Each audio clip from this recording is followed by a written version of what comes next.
আসসালামু আলাইকুম রহমতুল্লাহি ওবরাকাতুহু। চোর ধরুন, চোরকে শায়েস্তা করুন। চুরির মাল ফেরত পেতে কী কী আমল করবেন ইনশাআল্লাহ আপনাদেরকে সমস্ত কিছু জানিয়ে দেওয়ার চেষ্টা করব ইনশাআল্লাহ। আল্লাহ পাক রব্বুল আলামিন পবিত্র কালামুল্লাহ শরীফের মধ্যে ৬,৬৬৬ খানা আয়াত নাজিল করে দিয়েছেন। এর মধ্যে একখানা আয়াত আছে যে আয়াতে কারিমা যদি কেউ ১,১৫,০০০ মতান্তরে ১,৩০,০০০ বার যদি কেউ পড়ে, তাহলে যে ব্যক্তি চুরি করেছে সেই ব্যক্তি মাল ফেরত দিতে বাধ্য হবে। যদি না দেয় তাহলে তার গলা দিয়ে নাক দিয়ে রক্ত বের হবে ইনশাআল্লাহ।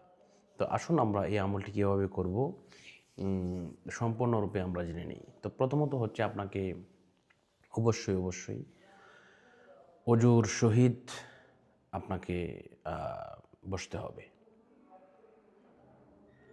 এরপরে আপনার বিসমিল্লাহ বলে প্রথমে সূরা ফাতিহা পাঠ করবেন। এরপরে সূরা ইখলাস ৩ বার পাঠ করবেন। কয়েকবার দুরূদ শরীফ পাঠ করার পরে লা ইলাহা ইল্লা আনতা সুবহানাকা ইন্নী কুনতু মিনাজ জালিমিন এটা পড়া শুরু করবেন। এটা যখন আপনার ১০০ বার হয়ে যাবে, প্রতি ১০০ বার পর পড়তে হবে ফাস্তাজাবনা লাহু ওয়া নাজ্জাইনাহু মিনাল গাম্মি ওয়া কাযালিকা নুনজিল মুমিনিন।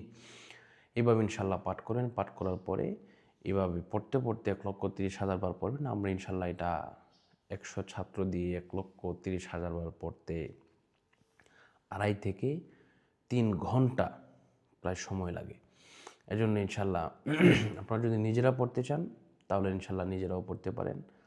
আর যদি মনে করেন যে হুজুর আমাদের সময় নেই, আপনারা যদি আপনাদের ছাত্রদের দিয়ে পড়িয়ে দিতেন তাহলে আমাদের খুব ভালো হতো। তাহলে ইনশাআল্লাহ যদি পড়াতে চান এই নাম্বারে যোগাযোগ করবেন 016-430-63744। এই নাম্বারে ইমো এবং হোয়াটসঅ্যাপ ইনশাআল্লাহ দেওয়া আছে।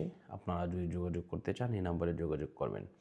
আরেকটি কথা মনে রাখবেন যে আপনারা অবশ্যই এই আমলগুলো যদি নিজেরা আমল করেন, নিজেরা যদি পরিবারের মধ্যে যদি নামাজি লোক লাগবে, যদি নামাজি লোক থাকে ইনশাআল্লাহ আপনারা নামাজি লোকদেরকে নিয়ে আমল করলে ইনশাআল্লাহ অবশ্যই ইনশাআল্লাহ আপনারা এই আমলটি করে সাকসেসফুল হবেন। এর মধ্যে কোনো কমতি থাকবে না ইনশাআল্লাহ। তো আমি একটি ঘটনা বলি। আমার নানা মসজিদের ইমাম ছিলেন। তো ওনার সাইকেলটা চুরি নিয়ে গেছে। তো এই সাইকেলটা চুরি নিয়ে যাওয়ার পরে আমার নানার যে ছাত্র ছিল তাদেরকে দিয়ে এই জালালি খতমটা পড়ানো হয়েছিল। এটা পড়তে ২.৫ থেকে ৩ ঘন্টা সময় লাগে ১০০ ছাত্র দিয়ে পড়তে।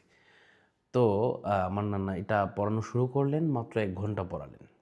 মানে এখনও শেষ হয় নাই খতম। এর মধ্যেই সাইকেল নিয়ে ফেরত হতে বাধ্য হয়েছে। তো সবই আল্লাহর ইচ্ছা। আল্লাহ পাক আমাদের সকলকে কবুল করুন, মঞ্জুর করুন। সে প্রত্যাশা করে আজকের মতো বিদায় নিচ্ছি। আসসালামু আলাইকুম রহমতুল্লাহ।